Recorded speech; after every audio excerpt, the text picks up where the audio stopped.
Well, for more on the implications of legalizing marijuana, I spoke with Kevin Sabet, author of Reefer Sanity, 7 Great Myths About Marijuana.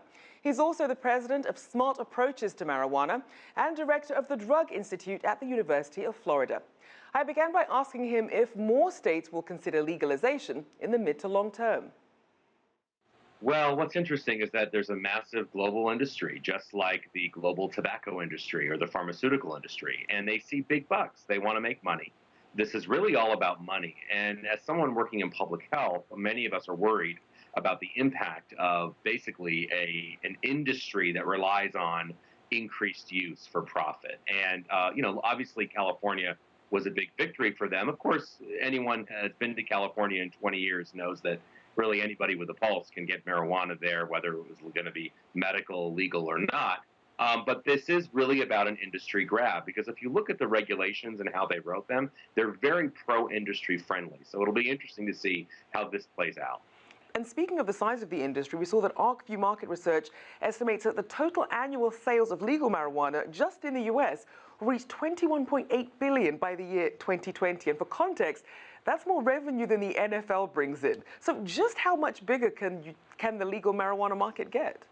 Well, yeah, and of course that's sales versus tax revenue. It can get bigger. Look, they want to addict more people. I mean, this is the problem, is that you have an industry that relies on more people using. And really, today's marijuana is so different than the marijuana of the 1960s and 70s. It's not your Woodstock weed anymore. It's been genetically bred to be much more increased in terms of the active ingredient, THC.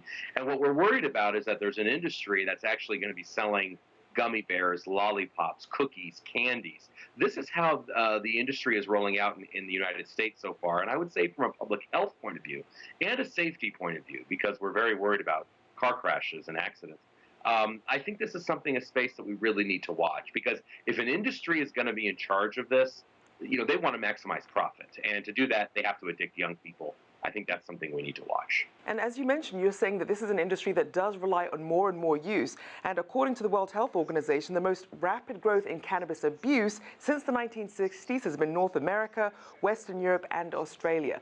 So with that being said, as we're seeing this rise in decriminalization, is enough being done when it comes to what's going to happen when people abuse the products?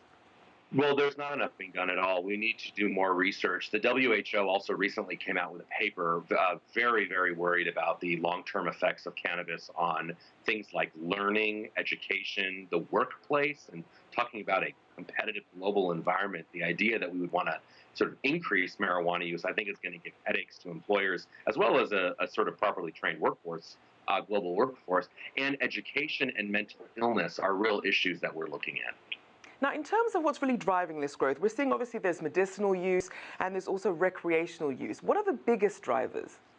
Well, the biggest driver is really the medical use in the beginning, and then the recreational use. And, obviously, if there's medicinal properties in marijuana, just like opium, we should separate those properties and get them to market through, drugstores and through actual doctors.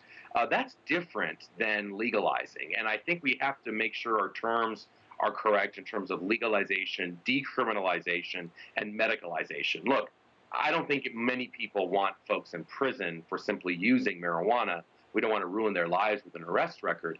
But that the difference between that and full-scale legalization, which is what many states in the U.S. are doing, that's a big difference. But the money is to be made with legalization, right, not decriminalization. So I think many of us are worried about an industry driving this process because they see dollar signs. Now, in terms of seeing some of those dollar signs, we also saw that Big Weed, a Canadian medical marijuana company, actually became the first in its country to export some of its products to Europe. Do you see marijuana exports from the US becoming a trend that we might see in the future? I'm not sure. I mean, actually, marijuana grows in many parts of the country, and it would be expensive for that to happen. I think that there are people who want to be the exporters and the growers in North America. Keep in mind, this is all illegal from a federal perspective. So, I mean, no one really knows what President-elect Trump is going to be doing. It's going to be very interesting to see who his pick for Attorney General is, because it could also throw this industry into chaos. It's not just a sort of endless gold rush. It's very uncertain.